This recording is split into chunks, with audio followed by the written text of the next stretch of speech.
All right, everybody, thank you so much for joining me this afternoon on Valley News Now. We're awaiting the start of a press conference at Fargo City Hall involving the North Dakota Attorney General Drew Wrigley. We're going to take a live look right now. Our reporter at City Hall waiting for this press conference to start.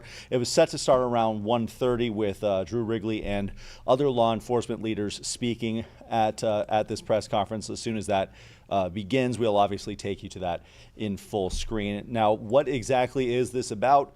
That's a good question. We have some of the details, which I'll lay out for you now. Drew Wrigley is going to be joining other law enforcement leaders for a press conference to discuss what is they're calling, quote, an ongoing and widening investigation into conduct surrounding the creation and distribution of unlawful images. The investigation was confirmed by Fargo Public Schools into Davies High School last week. They said that they're fully cooperating into that investigation on alleged illicit pictures there. That's all that we know about that investigation so far. It's into the use of Snapchat to create and distribute sexually explicit materials. We're hoping to get an update on that there. Press conference, again, like I said, set to begin at 1:30. It looks like there is some movement out there. As soon as that begins at Fargo City Hall, we'll take you to that in full. Again, waiting for Drew Wrigley to join us, the Attorney General for the state of North Dakota, and we'll get you out there once that begins. For those of you who are just joining us, I do have the Facebook Live open. If you have any questions that I can answer in this interim period until Drew Wrigley takes the podium there, feel free to ask away, and I will go ahead and approach those the best I can. Again, not a lot of information known about this. The initial release basically just said that the press conference was going to be happening at 1:30. Our partners at Flag Family Media reached out to get some more information there, and that's when we learned what this press conference was going to be about, which, again, this is a quote from the release.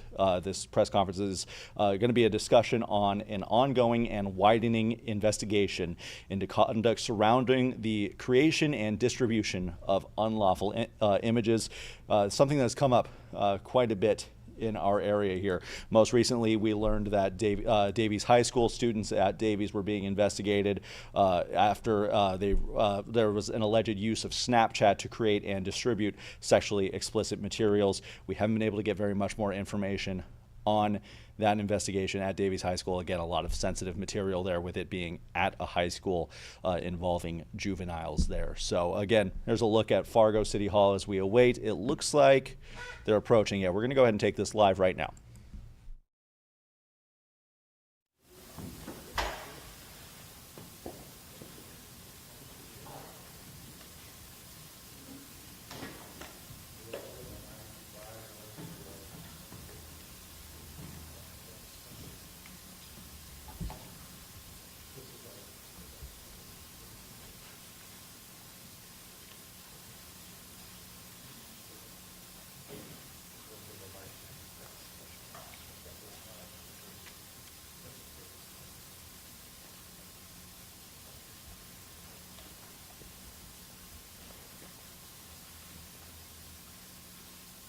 Want me to wait for some layers and so on. Good afternoon, everyone.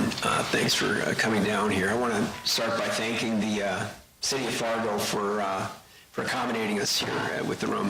Mr. Mayor, and we've got a couple of your city commissioners here. Thank you both for being here as well. You have to forgive my glasses are getting repaired, so I'm wearing these today, but thank you sincerely for accommodating that. I want to say I've got, along with me traveling today with me is our Chief Deputy Attorney General for the state of North Dakota, Claire Ness, is here, and BCI Director Lonnie Nebraska.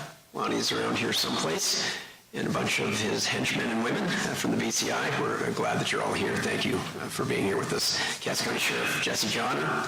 Thank you for being here, Sheriff. He's got people working on this matter as well, as does Chief Dave Zabolski from the Fargo Police Department. Where's there? Sitting over here, Chief. And then West Fargo Police Department Chief Nielsen is here as well. Chief, thanks. They've all got people working, personnel working on what is now and is going to continue to be, I think, for some little time, resource-intensive matter and investigation. Just wanted to launch us off. The investigation, this investigation began with a report of a student creating and then sharing child sexual abuse material, which we refer to as CSAM, child sexual abuse material. and then sharing that on social media. It's a sensitive matter to investigate, I have to say, because of the setting and because of the ages of so many of the people involved, both as victims and as potential subjects of the investigation. Our immediate focus was, and our immediate focus is going to remain, the safety and the well-being of all of the people that are involved in this matter as we go forward. I'm only today going to be able to give you a broad outline of what it is that we're investigating. And I'm going to do that to the best of my ability. I'll answer some of your questions, but there'll probably be more that I'm not able to answer at this early stage of the investigation. Back in April of 2025, a resource officer with the West Fargo Middle School, that I'm not going to name, with the middle school, was made aware that child sexual abuse materials had been created with reference to an actual middle school child at that same West Fargo school, using her face, but then creating nude images of that young lady. Those images had been, we believe, had been created 2 years prior. She's in middle school now, but they'd been created 2 years prior, and were being shared by a high school student. And from there, law enforcement made contact with that high school student, and the matter was brought to the attention of the BCI, and the BCI figured out that it was Snapchat was the social media medium that was being used at that time. So BCI made, it was West Fargo Police, I should say. Forgive me, I forgot that important step there. West Fargo Police was initially made aware of it. Because of the subject matter of it, West Fargo Police brought it to the BCI, and we went from there. BCI then put together the request and subpoena materials and communications with Snapchat, which I am happy to inform has been cooperative throughout the investigation. In the months after that, Snapchat was compiling the materials that were being requested under official request mechanisms by the BCI, and by late August of 25, they presented the BCI with what can only be called a web of Snapchat accounts of individuals who had been receiving, in some cases not sharing, in other instances then sharing and broadcasting out to other people these child sexual abuse materials. The BCI has engaged other law enforcement entities in this investigation. I mentioned them before, the Cass County Sheriff's Department, Fargo Police Department, the West Fargo Police Department. We appreciate your resources and expertise. Initially, the work was done to start identifying the victims. And make no mistake about it, these are victims. These young people are having their privacy violated in a way that you can only imagine as it's spreading around, sometimes through images that are completely concocted from artificial intelligence. Sometimes they are actual images of these young people. But they are victims and they are suffering. We've identified the victims in the pictures that we now have, in the images that we now have. I want to be clear. Those victims have not committed a crime. We are not investigating those victims. It's also important to remember, and I know people are grappling with a topic they've heard of before, but maybe are seeing it up close and personal for one of the first times, that it is inappropriate to blame the victim in these instances. Because I want to be clear again, we are not looking at that as a crime. There are young people who, and I leave this to parents and the professionals that are dealing with their own children, their own students, making decisions, poor decisions about creating an image and sharing it with a boyfriend or what have you. Understand that is not what this investigation is about. Those are not the fruits that we are going to take out and then present to the prosecuting authorities in this matter. Those are not of interest to the investigation that is being conducted by our BCI and the other entities that I have named. Some of the victims are already being harassed. They've been harassed even before this came into the purview of law enforcement. And it has to stop. It shouldn't have started. And people have to resist that urge if they have it.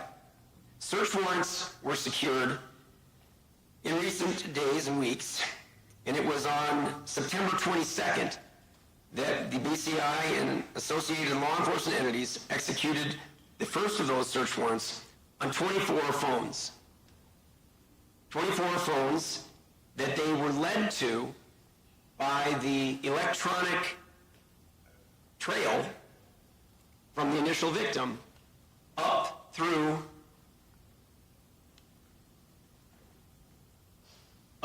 where it's now arrived at another phone. 24 phones. Those phones are currently being processed. It's an arduous task getting through those phones. As I said, there were 24 that were seized initially. We've gotten through just a fraction of those phones to this point, but the investigation is growing.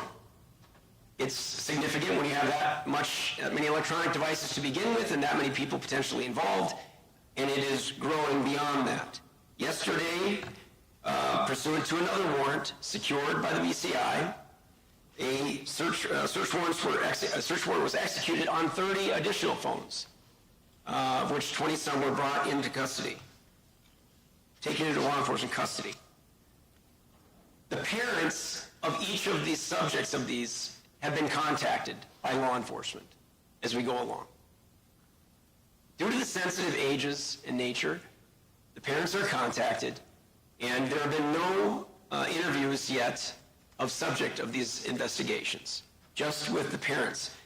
And our agents have described what they would describe as wide degree of cooperation from the parents. I also want to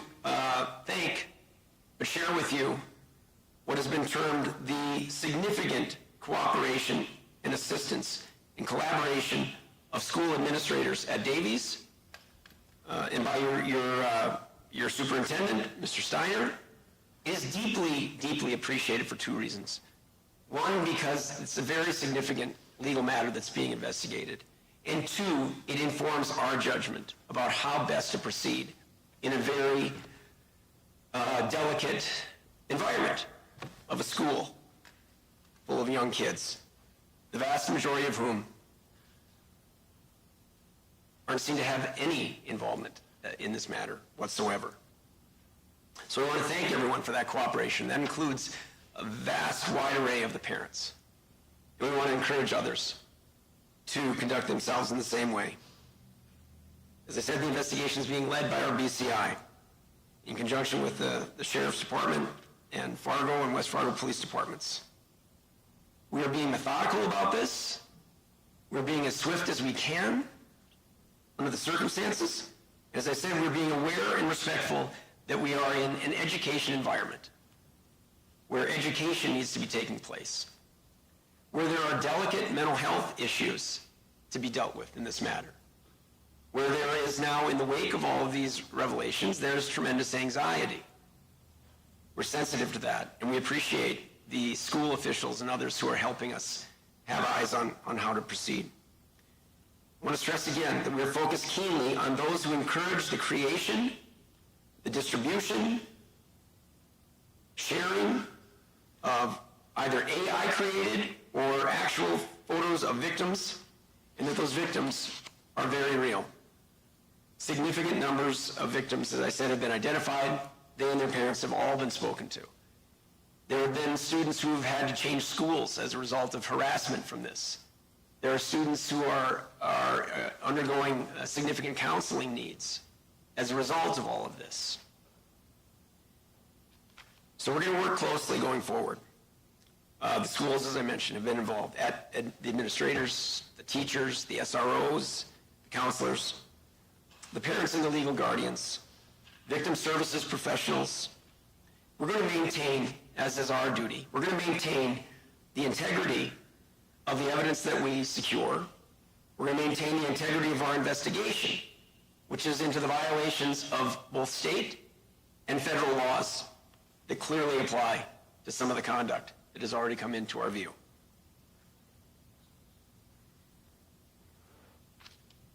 I do want to stress that because somebody's phone was seized as part of this investigation does not mean that they have committed, that in and of itself means they have committed a crime. Their phones were listed in the search warrant in some instances because it was clear from the information we got from Snapchat that they had received these materials, that they had been sent to them. Our view of this in the Attorney General's office is that is not the kind of case that we're going to be turning over to the prosecuting authorities. The challenges come for people where they, in turn, share it, broadly or with others, or where they participate in the harassment of these young victims. Communication on this matter, I think, is going to be critically important. I do ask you to keep in mind, though, that it is a criminal investigation with special sensitivities, but our communication is going to have to be timed. We're not able to just reveal the whole matter as we go along because it is an ongoing and growing investigation. Again, I want to caution you about rumors, things that people hear, things that people surmise on their own if they heard that, this young person's phone was seized. Some of the phones have already been returned. They've been returned to the young people and their parents who have them, always in conjunction, by the way, with the parents. Our investigation will eventually be presented to the Cass County State's Attorney, Kim Hedvig, and her staff, in her office. I noticed Renata Selzer is here, Assistant State's Attorney, who's been working with our agents on this, and we appreciate their work. The situation, though, is ripe for rumors as you go along. And I would, maybe it's a fool's errand, trying to caution people about that. Don't extrapolate from what you may have heard or what you think you might know about it. In the fullness of time, there will be a parting of ways on this matter with regard to some of the students who will have just been of interest in the investigation, either because they were suspected of committing an offense of some kind or because, in some instances, we suspect there could be evidence of a crime, someone else on their phone. And we go from there. And that's where the cooperation piece of this is so imperative. It is not a situation where law enforcement is casting a big fishing net over Fargo to find out every student that has an inappropriate image on their phone. That is not what this is about. This is not a quest. It's a legal investigation guided by the principles we're always guided by, including formal legal process, where a judge has concluded that it is more likely than not that evidence of a crime can be found in the place or person to be searched. And we go from there. I mentioned the part about victim harassment. It's so important. It's so important in this matter. And to the parents who've been cooperating and talking with our agents, communicating about this, they have our thoughts too, because it's a really challenging time for families. So we're going to proceed on all that. I should have mentioned before I didn't. I'm going to go right now. I'm going to talk to you about some of the statutes under state law that are being investigated as a part of this. This is not an exhaustive list, but this is some part of that. The unlawful creation, possession, or dissemination of sexually expressive images, the promoting and directing of an obscene sexual performance by a minor, promoting a sexual performance by a minor, promoting obscenity to minors, terrorizing, simple assault, conspiracy, and one matter I'm going to mention two, controlled substances, possession and use of controlled substances. Again, that list is not exhaustive. It gives you a bit of the framework of the investigation itself. And just just as soon as we are able to get to the point where it's appropriate, the time is right, we will be turning over the fruits of our investigation to the Cass County State's Attorney's Office, to Kim Hedvig and her capable folks who will be going through making decisions. Some number of these students are adults. They've reached the age of 18. Some significant number of them are juveniles. So that'll be another parting, not parting of the ways, but differing tracks. And those matters will be sorted out by the state's attorney's office going forward. And we're here to make sure that our investigation is as thorough as it needs to be, as cautiously conducted, as warranted by the sensitive setting of a school, several schools involved. And I just tell you that we've gone through, now we've got, a little over 50 phones so far, probably gone through 7, 8, or 9. So there's a ways to go on this matter. And cannot thank RBCI enough for your expertise, but also your diligent attention to this.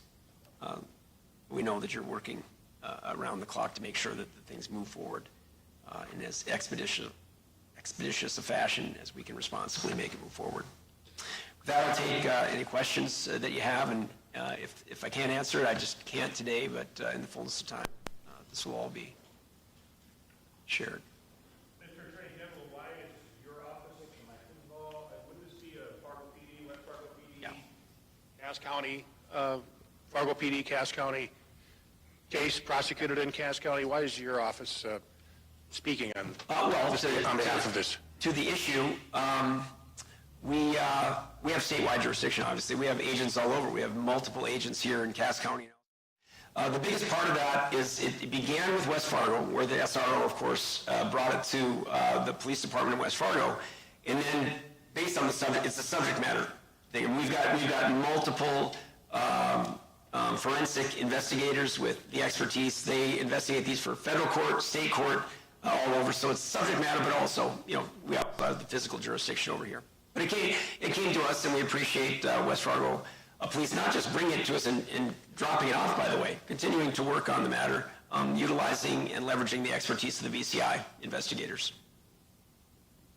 Can you say the age of the victims we're talking about, like roughly, and how many victims are we talking about? All I'll say on that is, and I did say that the young lady who was the initial victim that was brought to the attention of the SRO, school resource officer, she's a middle school student in West Fargo right now.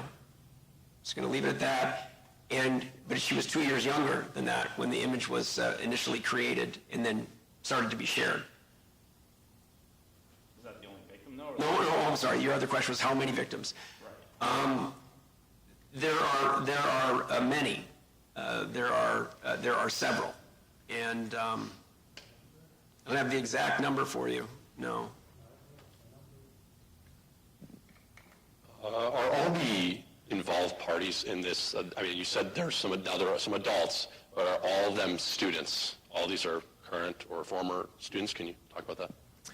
They're current or former. Have any of the 18-year-olds graduated from high school already? They left high school, okay. They're all still in high school.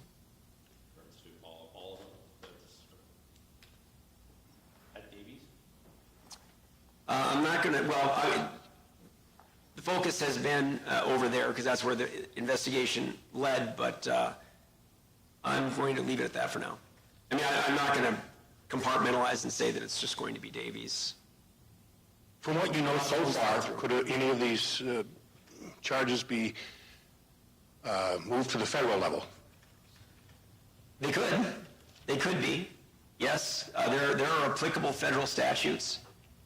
For now, this is remaining here to be addressed by what we see. My intention is, I obviously have plenty of familiarity with the federal court system too after 10 years as U.S. Attorney, but it's my intention now to present this to the Cass County State's Attorney's Office under the state statutes. Hello, thank you for the work you do. And my question is, how many of the victims are from the 5 federally recognized reservations in North Dakota. And I would also like to acknowledge that today is Truth and Reconciliation Day, known as Orange Shirt Day, a day to remember the atrocities of United States boarding schools. Thank you. Thank you for your question. To answer that, I haven't broken down the demographics of that yet. Also, we're doing our utmost to. I don't want people's imaginations to start going thinking that they understand which student this might be, or that might be either as a victim or someone who's is a subject of our investigation. So we're not releasing those materials and what grade numbers and all of that yet. At an appropriate time, that will become apparent to folks. Depending on where these cases proceed, I don't presume to know what the charging decisions will be or not be on that. We're just putting together the information and gathering that. But we really want to refrain from too much detail about the individuals that are involved, either as victims or subjects, because it's not our goal to heap derision on folks or have people understand maybe someone else they want to harass or have a difficult time with. I'll leave it at that. But I understand the question. So when did I just want to confirm this, the investigation began in 2023 then? You said 2 years ago? No, the investigation began in May of 2025, but the image that the law enforcement eventually had in our possession and we were investigated, we were able to show that it was created in 2 years prior. And then my final question for you is, have you guys made any arrests in this? We have not made any arrests, no.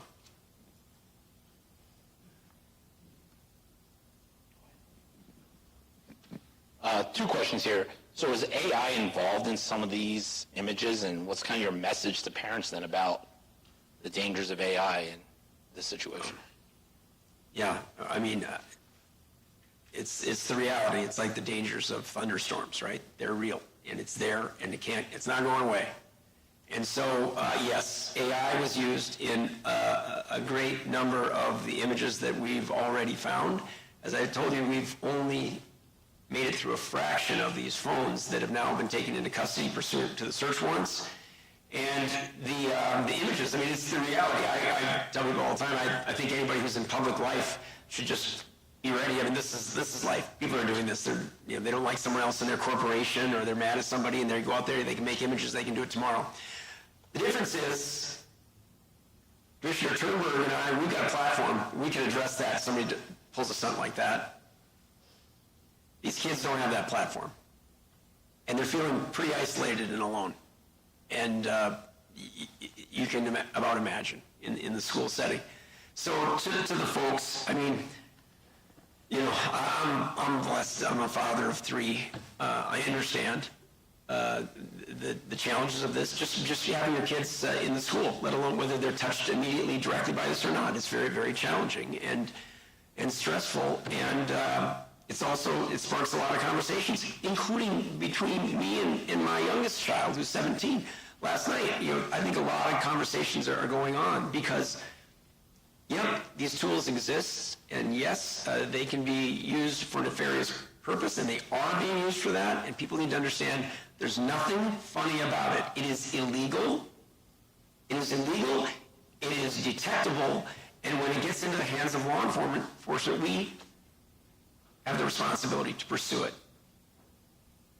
Legislatures are all around the country, including here in North Dakota, are grappling with this and just coming to terms with it. And I spoke with legislators in this last session who initially, understandably, thought to themselves, well, if it's not a real image, and they went through the whole thing, and then they realized, oh, it's her real face. But then they create AI images of all sorts of inappropriate conduct and things, and so easy to see how that's harassing and debasing and undermining the emotional well-being of that young person or whomever it might be. So it's a lot that people are getting used to, but there's no substitute for engagement with your kid. I'm not going to lecture other people how to raise their kids, but there's no substitute for that level of communication, really candidly, about super uncomfortable topics. And Other question, you mentioned we have some people of age who are over 18, some under 18.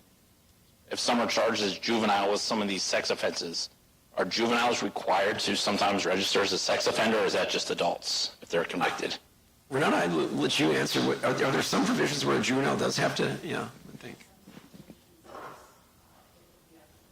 Okay. There. Were you able to hear that?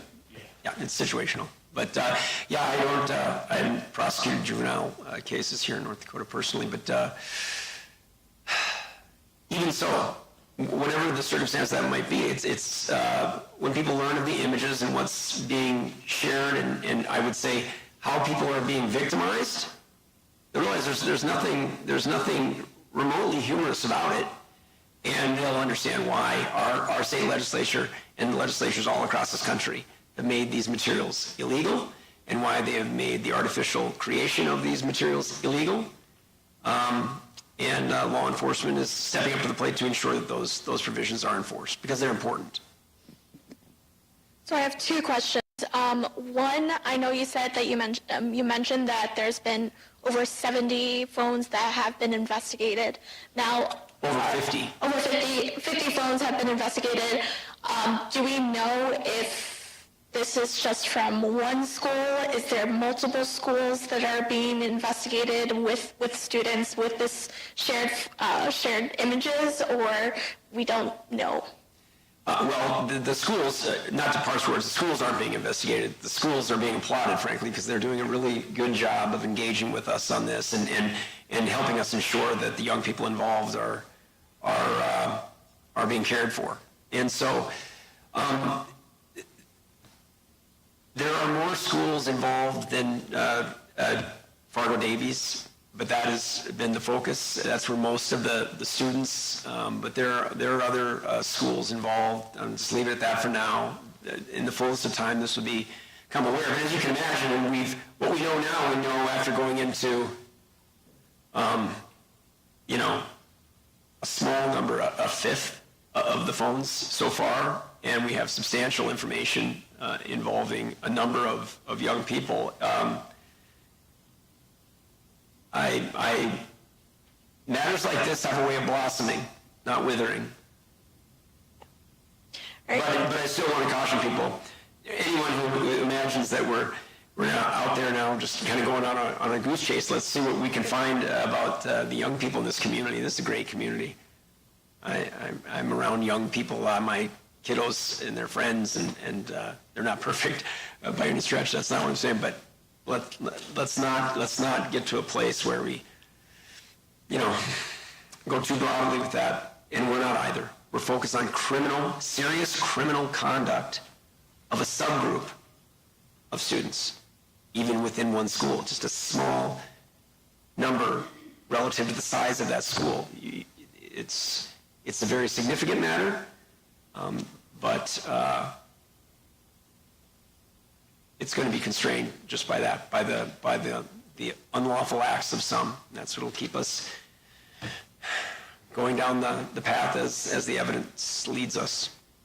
And I know this is the one case that you guys are investigating right now, but in general, is this an issue? Like, is social media, like images being spread around, has this been an issue within like the past several years or so prior to the cell phone ban taking place? It's a very significant issue. The Chief Deputy has been working on this assiduously over the last few years, since she started in her role, working with the legislature and others, because of the fact this area of law and law enforcement is really, really burgeoning around the United States out of necessity.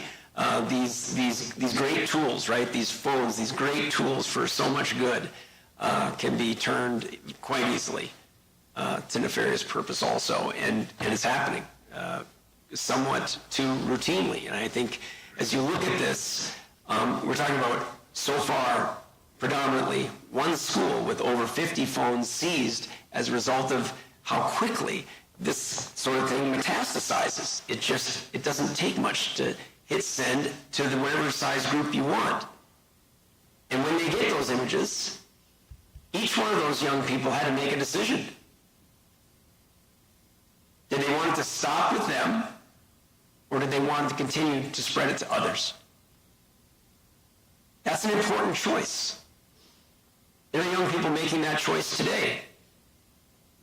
Maybe they'll see what's happening, and maybe they'll conclude otherwise, different from how they would have concluded a week ago. And parents need to be made aware, and we want to do that. That these are not, kids will be kids situations. That's not the component of this that we are pursuing. We are pursuing the troubling components where people are victimizing other people, sharing it broadly, and undermining and debasing that human being in so doing. So yeah, it's if it happened once, it'd be too many times. It's happening broadly, and as we stand here today, it's widening, not just in this community by any stretch. And there's got to be more communication about it. More's got to be done to make people make different decisions. That young man or woman who gets that sent to them, there's nothing they can do, but they can't make that stop. They didn't see it coming from a mile away, but they get to decide whether they want to delete that thing, get rid of it, or they want to share it with someone else. Do they want to become part of the problem? Do they want to become part of the conspiracy, which makes them part of the crime? To victimize these people who have had these images created of them or taken of them. Mr. Attorney General, can you speak to whether there has been any disciplinary action in the form of expulsion, suspensions at Davies High School? And if so, under what obligation is the school district required to continue their education in some form? Those are matters squarely for your superintendent and the administrators at the school. I'm not expert on those matters and not aware of any actions that have been taken yet. I understand this is fresh, right? This is just in the last days that the first warrant executed on the 22nd, and so Mr. Steiner wasn't able to be here today, but we applaud his efforts to collaborate on this investigation, and then the consequences of what that's going to be will be for the administrators and the superintendent's office and the school board and others to determine. Also, keeping in mind that although these people haven't yet left the halls of a school, if and when someone ends up accused of a crime, because a charging decision has been made, they're accused of a crime. So that's important. Sometimes people think the prosecutors don't keep that in mind. We keep that squarely in mind in the work that we do, and so does the court system. And I'll say it again, we also are remaining keenly focused on the fact that we're in a very sensitive setting, where there are a lot more kids that have had nothing to do with this than there are people who are involved with it. And it can be anxious and distracting for all of them. That's why I said earlier, swiftly. We want to move as swiftly as we can responsibly do, so the focus can remain on what it should remain on. Attorney General Bobby Fowler, Valley News Live, thank you for being here. My question for you is, you did speak a little bit about the charges possibly sending to the Cass County Attorney's Office. For the students that are 18 who are adults, when do we think that those charges can officially be filed? Can we expect something in the next 30 days, at the end of 2025? Is there a ballpark of when exactly things will officially be filed? Yeah, no, I'm not going to be able to give you a date certain on when we intend to bring our materials and give them to State's Attorney Hedvig and her staff. And when we do, there's no deadline on what their timeline would be for making that decision, and I don't presume to urge another prosecutor in that direction. But I can tell you, we do want to, and we are going to move as expeditiously as we can do responsibly with the information that we've already gathered.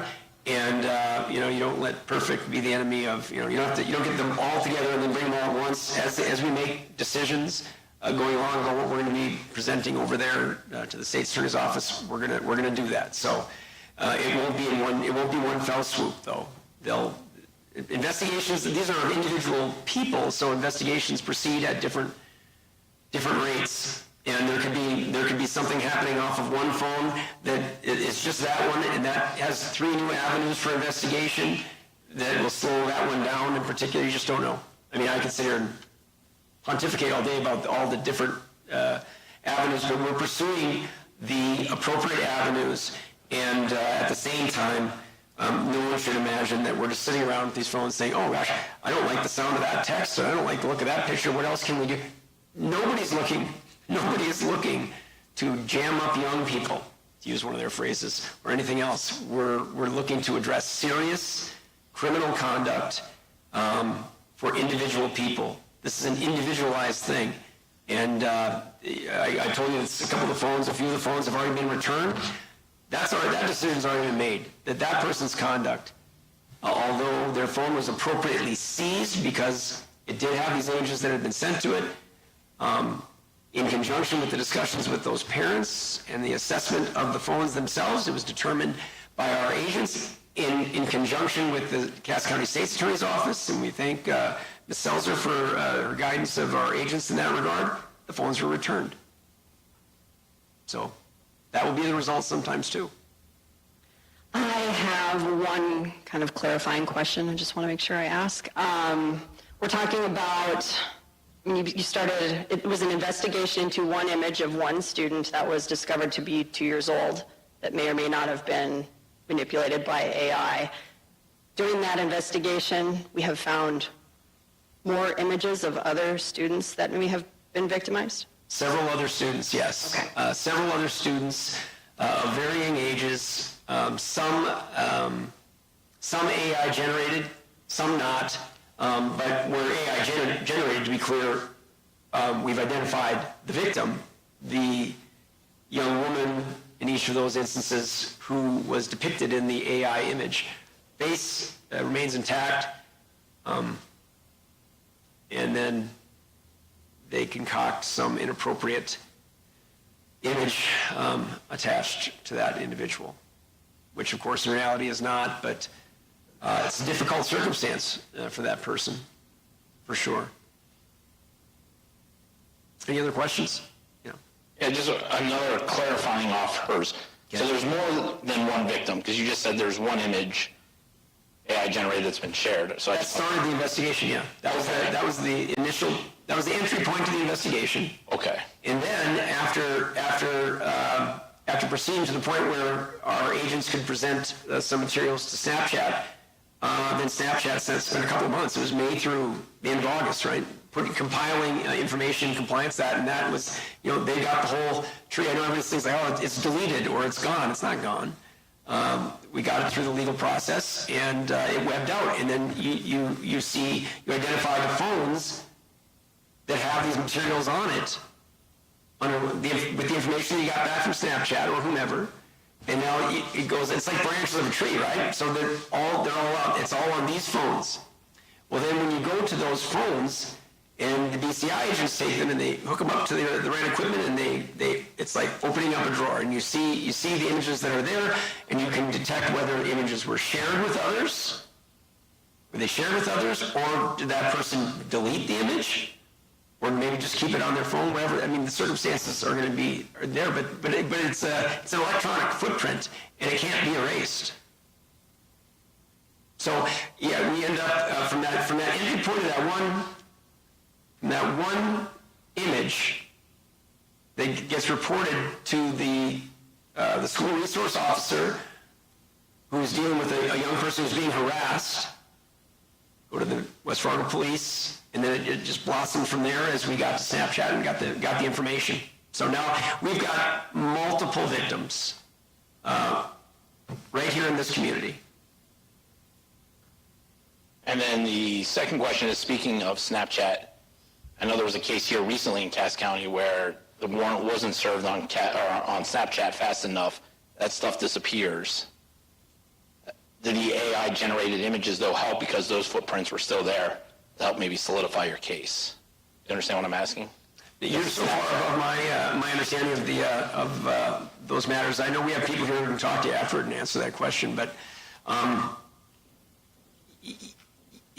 there are things that happen electronically. When I say before, it's a fingerprint and it's there for some things happen But it's inalterable to the degree that you find it.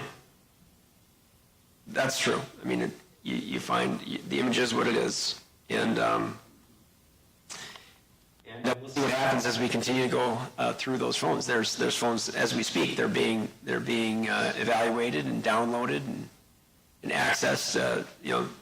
Several of the families have been cooperative, giving passwords for the phone. Whether they give password for the phone or not, we're getting in the phone. We don't need the password, but it's helpful. It helps things move along more quickly, including for the people who got their phones back because it was determined that they had just received these matters. Nobody could prove under what circumstances, but that they had it. We thank the parents for that, and encourage others to continue to cooperate or cooperate up ahead. There are people; those are difficult phone calls to get from law enforcement about your youngster, and so we appreciate the cooperation. So we know that this is an issue with AI images. What do you think really needs to happen in the future to, not have these situations come up again, and where students are sharing photos, or not even students, but just people in general sharing AI-generated images? I know that there was something in the legislative that was talking about AI images, but what do you think needs to happen on our level just to make sure that this doesn't occur? What we're doing in this room right now, for one, awareness has to be heightened for parents and guardians of youngsters and others. It's not just young people, as we know. We're doing these matters. It's a little bit like the flu. We're not going to eradicate the flu, but we can teach people how it is that you can avoid that to a degree. We can't make the phone incapable of doing the things that were done in this instance. We can't make phones incapable of doing that. But you can educate people about the dangers of these materials, the illegality of creating these materials and then sharing them. You can elevate awareness of the victims. I think there is some perception. I don't know, I'll leave for you to say how wide. I think there's some perception that, I bet that's embarrassing. It's more than embarrassing. It's debasing. And it's durable. It doesn't go away. They understand it's on the internet. It is permanent. They are sending it out. They're blasting it out to all sorts of folks and showing it to who? And when I walk into a room, who's seen that image? There are instances where a young person took a picture of themselves and a video and sends it to a boyfriend. And now he's not a boyfriend anymore, and he's got friends that he thinks need to be aware of this. Well, he's not just being a punk, and he is being a punk. He's committing a crime. He's committing a serious crime. In several instances, a felony crime, because of the damage that it does to the victims. So that's what we can do. We can try to elevate understanding about it. It's another matter for people to talk about with the young people in their lives. And awareness, I'm strongly of the belief that awareness and engagement on this topic will benefit society and communities and individuals on this issue. We do it on all sorts of public health matters. This is, in a very significant way, a public health matter. I think people's views on smoking have changed over the last decades. People need to understand these are not playful pranks. There's nothing about it that fits that category. They are serious crimes. And serious crimes, by the way, not just because it says it in our crimes code. Think about what it does to that human being. Sternberg? I imagine that these youth and some adults are using Snapchat under the idea that the images will go away. With your forensics, are you able to recapture those images and actually don't go away? That's how, I'm sorry to interrupt you, but that's how we get them. And Jesse, come on up here. Jesse Smith is a special agent with the BCI, quite expert in these matters. Answer the question, whether it's on the phone or was it that Snapchat still has it, so we got it from them. So there's And then I'll correct what he says, because I'm kind of at a different level. So there are many different variables that come into play when it comes to Snapchat. Do they save the image? Do they send it? And all the times that they do something to the image, manipulate it, it sort of saves it in a different place on that phone. So if I just get it one place, it's in one chat thread. If I send it somewhere else, it could exist in that chat thread as an outgoing message. And it's the same thing with the Snapchat platform. Depending on how many people in the group and what individuals in that group do to those messages, it depends if that image is saved or if it disappears. Does a Snapchat image ever really go away? I mean, you can save them, but if you don't, theoretically, it's supposed to just expire. But are you able to use your forensics to recapture that? Yes. So basically, if you view an image, it creates a thumbnail that was displayed on that phone, and it can be recovered on the device. Thanks, Jesse. Thanks.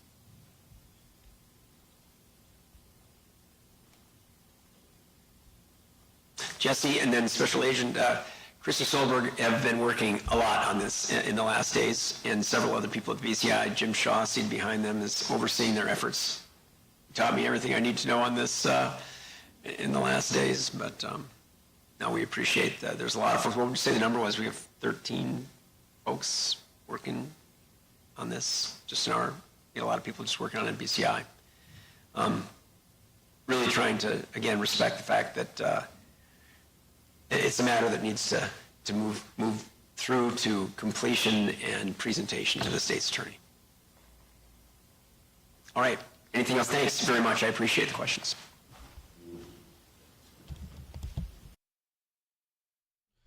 All right, that's the end of that press conference there. Drew Wrigley giving us an update on that investigation into Davies High School, but it sounds like it's spread a little bit wider than that. We're going to go over a little bit what Attorney General Wrigley had to say. Now, of course, we did have some audio issues at the beginning there. Audio levels were coming through pretty hot, so if you didn't understand some of it, hopefully I cover all of our bases here. It began with a student creating and distributing child sex abuse material at Davies High School and posting it on social media. The investigation actually began with a similar situation out of West Fargo.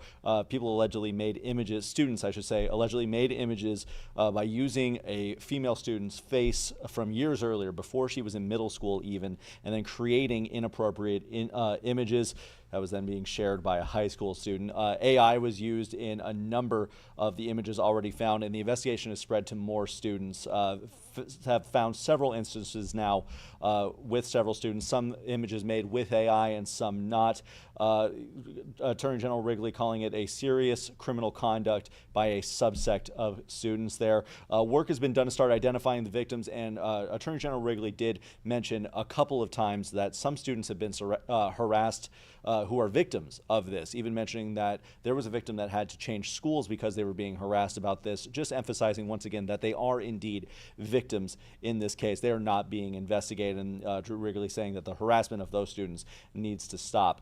Search warrants have been secured recently, first executed on, he said, 24 phones, and then an additional 30 phones after that. So over 50 phones being searched in this investigation. Drew Wrigley also saying that they've gone through 7 or 8 of the 50 plus phones that they have. So this investigation, it's going to take a while. Drew Wrigley telling us that they're going to be as thorough as they possibly need to be there. Parents of those students that have been identified as suspects in this have been contacted by law enforcement. There's been no interviews yet. Parents have been cooperative by a wide degree. He also said that the schools involved, and he did mention schools, plural, have been cooperative as well with this investigation. Again, they're being as swift as they can. A significant number of victims have been been identified.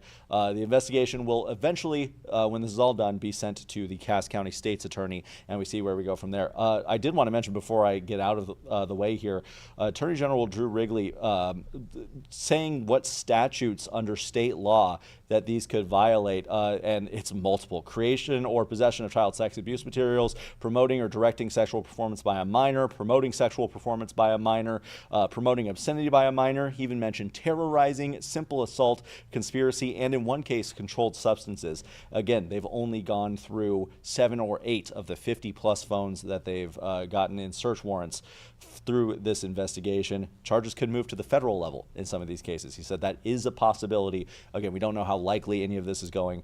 No arrests have been made at this time. Some of the subjects are now adults, some still minors. Again, the investigation will be as thorough as it needs to be. That's the biggest update that we have on that. Now we're going to get this online for you so you can check it out. Again, be sure to tune in to Valley News Live at 4, 5, and 6, and 9 and 10 for the updates on this. Download your VNL News app for the latest as well. But for now, for Valley News Now, I'm Devin Fry.